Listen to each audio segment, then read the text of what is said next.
Ketika kemarin saya memaparkan demo besar-besaran di Tanah Gaza yang menolak Hamas untuk tetap berkuasa di situ, menolak Hamas karena sudah kecewa berpuluh-puluh tahun mereka berkuasa di sana, yang didapatkan oleh warga Gaza apa? Hanya kehancuran, penderitaan, kesedihan, kesengsaraan, kelaparan, bahkan kehilangan sanak famili. Kesedihan demi kesedihan terus berlanjut di Tanah Gaza. Dan penolakan-penolakan yang kita saksikan oleh warga-warga Gaza di situ sungguh-sungguh nyata, tidak bisa kita tutup-tutupi. Bahkan disiarkan oleh media Kompas. خلصنا أعطيناكم بما في الكفاية من فرص ولكن خذلتمونا كباقي شعوب العالم إحنا نريد حياة كريمة لنا ولأطفالنا. Yang dimana terlihat jelas warga-warga di situ menolak keberadaan Hamas sudah, dengan kekecewaan yang berulang-ulang, kehilangan dan lain sebagainya. Dan ketika rakyat meminta kepada Hamas untuk keluar dari Gaza, stop perang dan kibarkan bendera perdamaian, lantas apa yang kita saksikan di situ, teman-teman? Tentara-tentara yang dengan gagahnya, dengan sombongnya, berdiri begini pegang senjata. Berbaris dia, teman-teman. Lalu apa yang dilakukan? Dibubarkan demonstran itu dengan kekerasan. Hamas mengerahkan pasukan bertopeng untuk membubarkan massa secara paksa. Beberapa dari mereka bersenjata lengkap, sementara yang lain membawa tongkat yang digunakan untuk menyerang para pengunjuk rasa. Video yang beredar luas di media sosial menunjukkan bagaimana Hamas menindak demonstran dengan kekerasan. Dengan cara kekerasan. Kepada warga saja mereka seperti itu, teman-teman. Dan sok-sokan mereka menjadi pahlawan di sana. Dibela pula. Saya tidak tahu bagaimana ini mereka yang katanya menjadi pahlawan bagi negara, tapi melakukan tindakan-tindakan yang keras kepada rakyatnya. Dan di situ juga ketika orang yang merasa tertuduh, alhamdulillah difitnah lagi, pakai caption disenyumi. Kalau Anda merasa tertuduh, terfitnah, terzolimi, tercaci maki, lalu bagaimana dengan tuduhan-tuduhan Anda yang menyatakan terjadinya perang di Gaza sana, itu tidak lain adalah titipan, campur tangan dari negara Arab yang dimana investasi atau mendanai perang di situ melalui Amerika. Tidak langsung ke Israel, tapi ke Amerika dulu, dan Amerika mendanai mereka. Fitnahan-fitnahan keji ini sudah saya bantah, yang dimana kerajaan Arab bukan investasi cuma-cuma kepada Amerika, tapi membeli persenjataan perang, persenjataan militer, pesawat tempur dan lain sebagainya. Itu faktanya, tapi digoreng seolah-olah investasi cuma-cuma hanya untuk mendanai perang. Ini namanya fitnah, tuduhan. Dan tidak pernah Arab Saudi itu mengirimkan bantuan kepada Palestina, kecuali hanya mengirimkan kain kafan 2 kontainer atau bagaimana itu narasinya. Ini adalah tuduhan-tuduhan yang sangat menyayat hati. Sedangkan kalau kita membandingkan sumbangan dari Indonesia, seluruh Indonesia ini, dibandingkan dengan Saudi, jauh kemana-mana. Bahkan orang yang paling gencar menuduh-nuduh Saudi dengan tuduhan yang sontoloyo, dia sendiri menggalang dana, tidak ada apa-apanya dibanding dengan Saudi. Oh, Harry Plus itu kenapa membela Saudi? Sudah berapa yang Harry Plus kumpulkan demi Gaza? Saya kalau mau galang dana bisa juga, teman-teman. Siapapun di dunia ini bisa menggalang dana. Jangankan Harry Plus, Cristiano Ronaldo bisa galang dana, Messi bisa galang dana. Semua orang yang punya masa banyak, mereka bisa menggalang dana, teman-teman. Bukan cuma yang si paling Gaza ini. Saya pun bisa menggalang dana, karena saya juga punya masa. Malah banyak masa saya, jutaan ini di YouTube. Tapi apa? Saya kalau di bidang seperti ini, apalagi perihal Gaza, saya menganjurkan kepada pemerintah saja. Ikuti yang resmi-resmi saja, atau kepada orang yang benar-benar terpercaya, teman-teman. Dan ketika saya membela Arab Saudi, ketika Arab Saudi diserang, difitnah, dituduh macam-macam oleh Hussein Gaza dan siapa namanya, dan saya memberikan pembelaan kepada Saudi dengan data fakta. Tapi apa yang dilakukan oleh pengikut mereka? Cacian, teman-teman. Kok bisa ya ada orang seperti ini mencaci maki? Ketika kita memaparkan fakta, mereka malah mencaci maki. Bahkan dengan PD-nya mereka ini memotong-motong video tanpa mengambil info dan data yang ada di video saya. Dipotong dan diedit sedemikian rupa. Sungguh-sungguh bodoh. Dan kita perlu ketahui, teman-teman, ketika Harry Plus memaparkan gerakan-gerakan Saudi untuk perdamaian, kemerdekaan, apa yang mereka lakukan, mereka tidak mau stop perang dengan nge-tag saya di salah satu media, di thread kalau tidak salah, ya. Dan saya screenshot ketika saya menggaungkan apa yang dilakukan oleh Arab Saudi, yaitu diplomasi atau negosiasi politik untuk kemerdekaan Palestina. Apa yang dilakukan oleh pemuja Hussein Gaza? Nih, lihat. Di wilayah ini tidak ada pejuang perlawanan. Mereka akan terus menindas rakyat Palestina baik muslim maupun non-muslim. Jadi tidak ada jaminan henti perang dengan negosiasi politik atau diplomasi yang digaungkan oleh Harry Pras dan Salafiyun lainnya. Jadi orang ini tidak mau stop perang. Intinya perang harus diperangi. Dan kalau kita mau berbicara masalah politik, teman-teman, di bagian ini sangat sensitif yang dimana kita ketahui bahwa dari zamannya Abu Bakar, Umar, Utsman sampai wafatnya Umar dan Utsman ini yang mempelopori konflik-konflik berdarah, konflik-konflik perang kaum muslimin atau konflik-konflik perang saudara adalah Syiah, teman-teman. Orang yang mengaku-ngaku cinta kepada Ali bin Abi Thalib tapi mengkafirkan Abu Bakar, Umar, Utsman dengan tuduhan-tuduhan yang keji sampai-sampai Umar ditikam oleh Abu Lu'lu'ah yang katanya mengaku cinta kepada Ali bin Abi Thalib. Ini yang menjadi permasalahan yang sampai sekarang ini berkembang. Di setiap konflik muslimin pasti didalangi oleh orang-orang Syiah. Harus kalian ketahui ini. Memang kalau kita lihat sejarah Syiah di Indonesia ini timbul tenggelam. Dan Syiah itu sudah masuk ke Indonesia sejak abad ke-10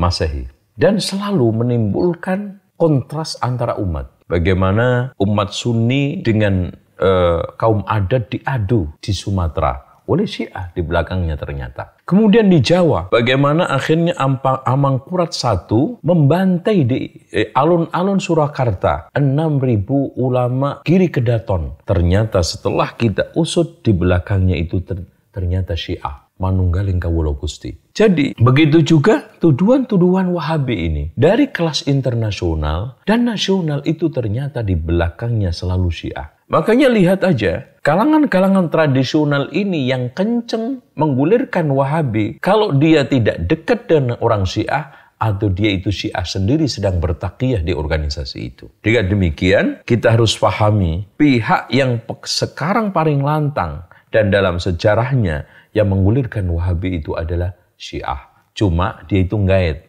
supaya nggak ketahuan. Orientalisme diajak, kaum tradisional diajak, Darwis diajak supaya membuat satu taktik melempar batu sembunyi tangan.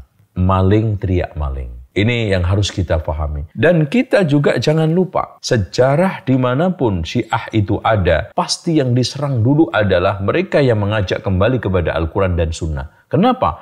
Karena pihak inilah yang nanti paling tahu kebobrokan Syiah itu. Kemudian tahapan kedua, menggulirkan isu-isu Wahabi untuk memojokkan yang mengajak kembali kepada Al-Quran dan Sunnah dan tahu kebobrokan Syiah itu. Nah, pihak yang ketiga, mereka mengajak masa-masa yang ini, yang Darwis, yang tradisional, yang orang-orang awam ini, sambil bertaqiyah, kayak bagian dari mereka mengajak untuk menyerang entah berupa pemikiran atau fisik. Ini yang harus kita pahami. Dan kalau ada orang yang mengatakan bahwa mana bukti radikalismenya di Indonesia, ini orang tidak tahu sejarah. Bagaimana dulu permusuhan mereka dengan Muhammadiyah atas nama Wahabi, banyak korban dari kalangan Muhammadiyah. Begitu juga Al-Irsyad, begitu juga Persis. Sebelumnya juga saya katakan tadi, 6.000 ulama Giri Kedaton yang mereka adalah jelas-jelas mengajak kepada Al-Quran dan Sunnah, dan asasnya adalah ahli sunnah wal jamaah. Amangkurat I difitnah, diojok-ojokin. Kelompok-kelompok ulama ini gak akan bakal dukung kamu, bahkan di belakang akan bakal nusuk dari belakang. Karena disuruh nyembah kaki kamu tidak mau, disuruh sungkem tidak mau. Itu orang Syiah memprovokasi Amangkurat I itu. Sehingga dengan prinsipnya dia yang sudah terpengaruh dengan akidah Manunggaling Kawula Gusti ala Syiah mengatakan, kalau saya itu Tuhan, maka apa saja yang saya lakukan adalah sah, maka saya membunuh mereka juga sah. Saya membantai mereka sah. Makanya 6.000 diambil semua, dibantai satu persatu di alun-alun Surakarta. Ini sejarah berdarah Syiah di Indonesia. Wallahu a'lam. Terbunuhnya Umar bin Khattab karena orang Syiah. Abu Lu'lu'ah yang dianggap Abu Islam sama orang-orang Syiah, yang dianggap orang paling bertakwa, menjalankan perintah Nabi dan lain sebagainya. Al-Muslim, al-Mu'min, al-Muttaqi, al-Wari', al-Shuja', al-Jari', al-Basil, Abu Islam al-Ma'ruf bi Abi Lu'lu'ah radhiyallahu ta'ala alayh. هذا هو المسلم الذي ائتمر بأمر رسول الله فقتل عمر. أما الصحابة فكفار، أما الأنصار فكفار، أما المهاجرون فكفار، أما الذين كانوا أصحاب بيعة العقبة فكفار. أبو إسلام المعروف بأبي لؤلؤة هو المسلم الذي ائتمر بأمر رسول الله فقتل عمر. لكن الأفضل أن نكفر الشيعة. لا نكفر الشيعة. Pujian-pujian orang-orang Syiah kepada Abu Lullah sangat luar biasa karena telah berhasil membunuh Amirul Mukminin, Khawarij, teman-teman. Orang membunuh pemimpin yang sah dipilih oleh umat. Ali bin Abi Thalib juga tidak membenarkan perbuatan-perbuatan sedemikian itu. Perhatikan Abu Bakar, Umar, mereka merebut kekuasaan. Waduh, ya Allah. Dengan tuduhan-tuduhan seperti ini, lahirlah pemikiran-pemikiran yang membuat dari zamannya Ali bin Abi Thalib sampai sekarang banyaknya perang-perang saudara, perang-perang yang berkecamuk antara kaum muslimin yang dilatar belakangi oleh orang-orang Syiah. Kita jangan menutup mata. Kita lihat coba apa yang terjadi di Irak, terjadi di Lebanon, terjadi di Suriah. Semua itu pembantaian yang terjadi adalah atas kelakuan orang-orang Syiah Rafidhah. Dan yang mati siapa? Orang-orang Sunni, teman-teman. Jadi orang-orang Syiah Rafidhah semakin besar memperkuat kekuatan militer mereka. Sehingga apa? Ketika kemarin Muhammad bin Salman melakukan diplomasi, negosiasi politik dengan berbagai macam negara untuk mewujudkan 3 hal yang diminta oleh Muhammad bin Salman agar kemerdekaan dicapai oleh rakyat Palestina. Yang pertama yaitu bebaskan Palestina dari penjajahan. Biarkan mereka hidup merdeka, buatlah mereka memiliki negara, jangan ganggu dari segi politik, ekonomi, pendidikan dan lain sebagainya. Hal ini digaungkan dan sampai kepada telinga Amerika. Terus yang kedua, Muhammad bin Salman juga meminta kepada Amerika ataupun kepada negara-negara pada umumnya agar negara Arab memiliki kekuatan persenjataan yang setara, serupa dengan Yahudi. Agar apa? Bukan untuk berperang, tapi agar menjaga kestabilitasan negara, teman-teman. Intinya setara dari kekuatan militer. Agar apa? Menjaga kestabilitasan. Ini strategi politik yang dijalankan oleh Muhammad bin Salman. Terus yang ketiga, diberikannya hak kepada orang-orang Arab untuk memproduksi uranium agar terciptanya kestabilitasan militer. Dan ketiga hal ini membuat Syiah Rafidhah kepanasan, teman-teman, sehingga apa? Seperti terskenario. Ketika Amerika hendak menyetujui 3 permintaan dari Muhammad bin Salman ini, apa yang dilakukan oleh Iran? Mereka mengutus Hamas untuk melakukan serangan kepada Yahudi. فراسلت العميل حماس جماعة حماس أن يفعلوا هذا الشيء، هذا بأمر منهم بارك الله فيكم، ففعلوا تلك الفعلة حتى ينقذوا هذا الاتفاق. وكانت أمريكا ستوافق على هذه الشروط، ليس لها إلا أن توافق. لكن بعد تلك الفعلة انظروا ما الذي سيحصل، سيلغى الاتفاق. بلاد الحرمين حريصة على المسلمين يا أهل الإسلام، ولذلك بارك الله فيكم إيران طلبت من سوريا أن يعطيها مناطق تستولي عليها الرافضة وتتصرف بسوريا كما تشاء بمقابل تعميرها وإخراج المخربين المسلحين منها ومنهم داعش، لأن داعش بارك الله فيكم مدعومة من إيران. Ketika terjadinya serangan-serangan kepada Israel, setelah itu terjadi pembantaian di Palestina, dan itu berulang-ulang, berulang-ulang. Seperti terskenario, agar kalian tahu, sejak zamannya Umar bin Khattab sampai hari ini, perang-perang yang terjadi di negara Timur Tengah tidak luput, tidak lepas dari campur tangan Syiah Rafidhah. Ada apa sebenarnya? Dan Syiah Rafidhah semakin melebarkan sayapnya ke mana-mana, semakin lebar dan semakin brutal mereka membantai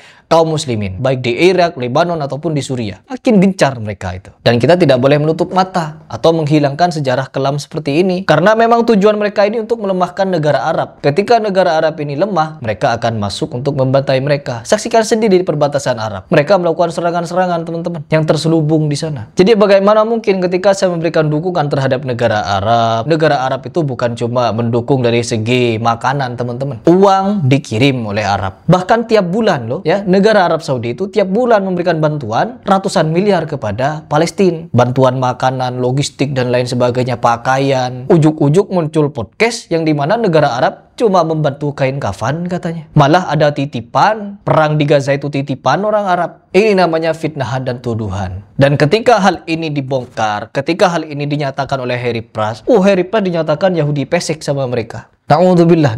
Tapi saya tidak merasa sedih. Meskipun dituduh Yahudi pesek, bahkan dituduh kafir, dikafirkan. Banyak chat-chat mereka itu mengkafirkan saya, mentolol-tololkan saya dan lain sebagainya. Enggak, saya tidak sakit hati dengan itu. Tapi saya semakin gencar memaparkan fakta kepada kalian. Tujuan saya apa? Bukan ingin menjerumuskan kalian pada kehancuran, tapi ingin ngajak kalian mikir. Nih faktanya, nih datanya seperti ini. Apakah kalian masih mau berpikir ataukah tidak? Tergantung, kata Imam Syafi'i, orang yang cerdas, orang yang memiliki hati jernih, mereka ketika mendapatkan info, data, fakta, nasihat, motivasi, dan lain sebagainya, mereka akan berpikir dan merenung. Tetapi orang yang bodoh, mereka tidak akan merenung. Mereka akan marah, mereka akan tersinggung, dan yang lebih lagi, mereka akan melakukan tindakan yang khawarij. Ya, terbukti sekarang. Sangat sedih ketika saya kemarin ngechat adminnya Hussein Gaza. Dia mempertanyakan keislaman saya. Kalau Anda memang muslim, katanya. Ketika ditemui,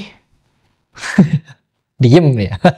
Dan yang perlu kalian ketahui lagi teman-teman, ketika pendukungnya Hussein Gaza ini memberikan postingan seolah-olah tidak bisa Palestina ini dimerdekakan dengan cara diplomatik atau perjanjian damai, saya menyampaikan apa yang telah dilakukan oleh Nabi Muhammad SAW 1400 tahun lebih yang lalu. Nabi Muhammad SAW pernah mengajarkan kepada kita bahwa di tengah-tengah konflik pun Nabi Muhammad SAW pernah melakukan sulh, yaitu perjanjian damai dengan orang Yahudi. Nabi Muhammad SAW pernah melakukan itu. Yang dimana Nabi Muhammad SAW pun mengajarkan kita ketika melakukan sulh kepada orang-orang Yahudi. Yang dimana disebut pada waktu itu sulh Hudaybiyah atau Fathul Hudaybiyah. Ini adalah sejarah yang perlu kita ketahui bersama. Bukan untuk kita tutup-tutupi sehingga apa? Tidak boleh adanya perdamaian. Karena orang-orang Yahudi, orang-orang Israel telah membantai orang Muslim, maka kita juga harus membantai mereka. Jadi yang perlu kita lakukan sekarang adalah bagaimana untuk menggaungkan perdamaian, stop perang di Palestina sana. Sebagaimana juga dilakukan oleh Nabi Muhammad SAW di Fathul Hudaybiyah tadi. Dan satu hal lagi teman-teman, dari apa yang saya baca tadi, dari komentarnya pendukung Hussein Gaza, mereka ini seolah-olah tidak mau berhenti perang, perlawanan katanya. Karena kita memikirkan, ini strategi teman-teman. Strategi orang Syiah memang seperti itu. Adu domba.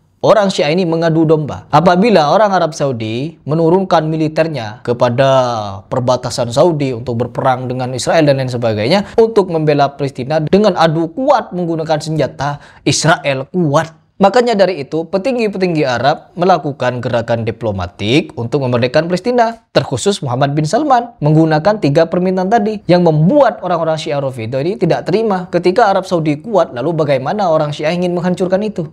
Teman saya 15 tahun sudah menjadi Syiah. Visi misi Syiah adalah menguasai Jazirah Arab, lalu apa? Merebut Mekah Madinah dan mengkisos orang-orang yang sudah merebut kekuasaan Ali, yaitu Abu Bakar, Umar, Utsman, mau dibangkitkan, mau dikisos katanya, atau mau digali kuburannya. Jadi dengan itu teman saya keluar dari pemahaman Syiah dan sampai sekarang beliau diburu oleh orang-orang Syiah. Kalau ketemu akan dibunuh dia paling. Karena apa? Sudah mengetahui visi misi Syiah yang sebenarnya. Saking dia dipercaya oleh Syiah, dia diletakkan oleh Syiah yang ada di Indonesia di salah satu perpustakaan di mana ada kitab-kitab Syiah di situ dan tidak ada sensor ya. Di dalam perpustakaan Syiah itu tidak ada sensor katanya. Semua visi misi Syiah ada di situ. Jadi apa yang dikatakan oleh Ustadz Firanda bahwa membunuh orang muslim itu adalah kewajiban ibadah bagi mereka.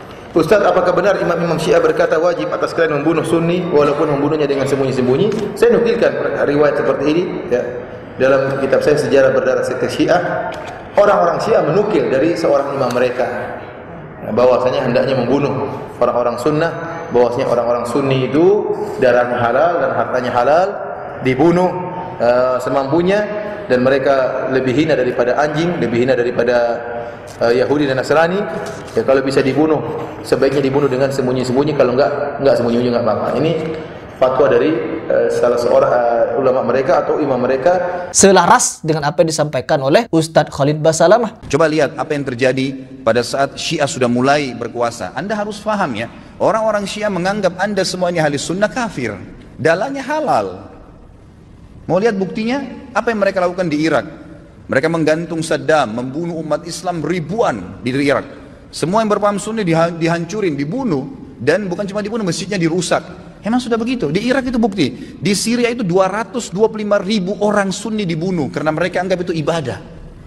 Ini bukan main-main ini, gitu kan? Yang dimana apabila orang Syiah berkuasa, orang Syiah mulai kuat, orang Syiah mulai tumbuh dan banyak, mereka akan membantai orang-orang Sunni dimanapun berada. Baik secara terang-terangan sembunyi-sembunyi ataupun bagaimana yang mereka bisa, yaitu dengan salah satunya adu domba. Jadi mereka ini sama sekali tidak mau negara Arab itu kuat, teman-teman. Karena apa? Kalau negara Arab kuat, bagaimana mereka bisa membantai kita? Itu kuncinya. Jadi mereka tidak setuju dengan apa yang saya sampaikan. Oh, tidak setuju dengan apa yang digaungkan oleh Harry Pras. Nggak setuju mereka.